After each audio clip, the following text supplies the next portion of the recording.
Another oil that I want to mention to you is bergamot. This one has the scent of, it's almost like a complex blend of orange and lemon. It's sweet, tangy, it's almost got a spice to it. This is another one that boosts that mood, it helps with energy.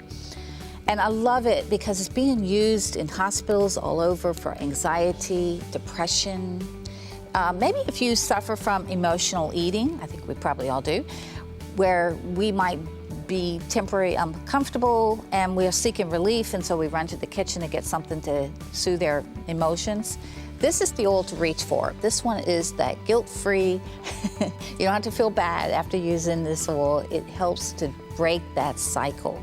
And so there's been a lot of studies about this. Again, use it about 15 minutes a day. This one, they reported positive results with your emotions, increased energy.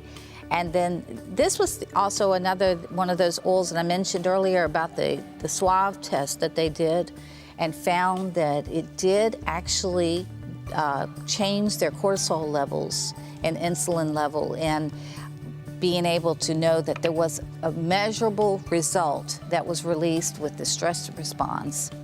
And so those that have been including these and maybe using them in diffuser or inhaler or maybe a necklace, they're very beneficial.